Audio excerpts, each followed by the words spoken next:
San Francisco Mayor London Breed learning the lesson the hard way after defunding the police force by $120 million in 2020. We remember that. Now, after a series of insane smash and grab thefts, which are not slowing down, all of a sudden she wants to get tough on crime. Listen. It's time that the reign of criminals who are destroying our city, it is time for it to come to an end. And it comes to an end when we take the steps to be more aggressive with law enforcement, more aggressive with the changes in our policies, and less tolerant of all the that has destroyed our city. Where did this come from? Nancy Pelosi, who represents San Francisco, can't seem to figure out what is actually behind the crime surge. It's absolutely outrageous. Obviously, it cannot continue. But the fact is that there is an attitude of lawlessness in our country that springs from I don't know where. Maybe you do. And we cannot have that lawlessness become the norm. You empty the prisons. You don't prosecute anything that doesn't result in the death of somebody else. And, of course, you defund and defame the cops. Here's their reforms. The Tenderloin crackdown was just one of 4 things they're going to be doing. The other 3, securing emergency police funding, amending our surveillance ordinance so law enforcement can interrupt crime in real time. Excuse me, put that down. They weren't able to say that before. Disrupting the illegal street sales of stolen goods. So is this the beginning of a ripple effect, Jesse? Soon we're going to have a Philadelphia DA speaking out, mayor speaking out, and then New York. We got a new one coming in, and then Chicago, and then Los Angeles. Is this going to be a ripple effect? Every city will reach a breaking point. They'll reach it differently in different cities. Philly's reaching it pretty quickly. Otto van Bismarck, Brian, famously said... Vaughn. What? Vaughn. Right. Vaughn. Vaughn? It was Van Morrison. Van Morrison. I think I said Vaughn. Yeah.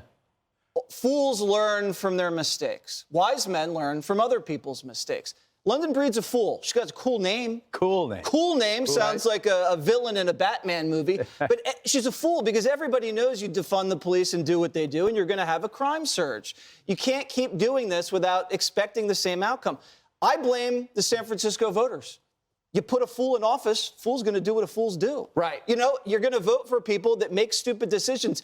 They have destroyed a crown jewel of California. It is now basically San Francisco, a tech mecca, surrounded by a filthy moat of degeneracy, lawlessness, criminals. And a 549er team. And drugs. And you know what happened here? I think what really happened, a bunch of business people came and said, we're going to get out if you don't fix this. Got it. And her poll numbers obviously are going to take a hit. And she's not going to be a national politician if she's going to ruin this city. Look what happened to de Blasio. He tried to run for president, got laughed out of the room. And he'll get left out of his governorship, too. So, Dana, is this a one-off, one speech, that it, or do you see something happening beyond this? Well, something happened. There was a straw that broke the camel's back. So it wasn't when the Walgreens were being looted for the last year or two that we've been showing that. It was when the high-end stores started getting looted. And so I assume these were the business owners and also some of her donors probably saying, the city, you're going to lose everything if you don't do something. Maybe when that cop got shot. But she's got a problem in that the prosecutor is the one,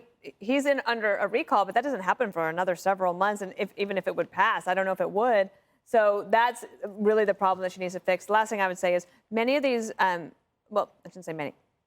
Often you have seen women politicians, when they get into the position of something being tough, that they want to curse like that to sound tougher. And I think that it actually diminishes their power and their dignity. Very good point. Just real quick, specific for you, Judge. I watched William Bratton 1 hour ago on this channel, and he said, I don't care about the mayors. I don't care about the police chiefs. I only care about the DAs. Well, that's exactly the point. And as a former DA myself, what I can tell you is when this mayor said that she basically said, I hope that our DA will prosecute. She said, we expect law enforcement to react the way they should, and I hope the DA will prosecute. As the mayor, she's got some skin in this game, and she can force the DA in ways that you and I can't figure out to prosecute. And make no mistake, lawlessness begets lawlessness. What's going on around the wharf in San Francisco, where fentanyl is killing kids, they're not necessarily overdosing, but they're dying because it's murder.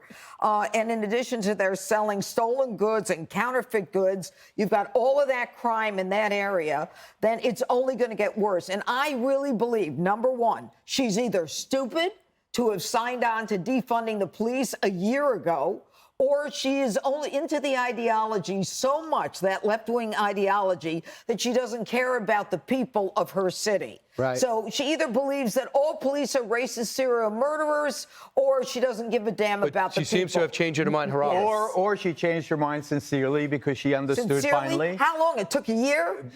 Sometimes it takes people a year. 456 people were killed in San Francisco I think in a year. when I interrupted Dana, I think that it was when that security guard, the ex-cop, got shot outside one of those stores when the gang looters were there. But the number one job of government is to keep people safe.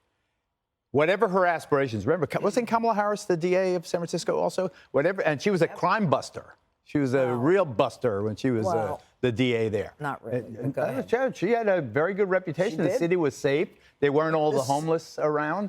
So I'm okay with London Breed, as Jesse points out, greatest name in politics.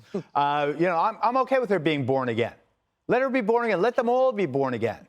And I want to see action. I want to see I want to see people being held responsible for the crimes they commit against society. Society being safe from people who are degenerate and dysfunctional and greedy. And finally, I just know Republicans have so much. They have so much money flowing to their party. They never take a serious run at these DA positions. They don't take runs at the mayor positions. All I hear about is every major city. Well, there's no infrastructure for the Republicans to run, so therefore people have no choice. But unfortunately, I'd have to leave it there. Maybe because it was such a great point, I've dumbfounded the whole panel. You can stretch it out then. Right, thank you. Hey, Sean Hannity here. Hey, click here to subscribe to Fox News YouTube page and catch our hottest interviews and most compelling analysis. You will not get it anywhere else.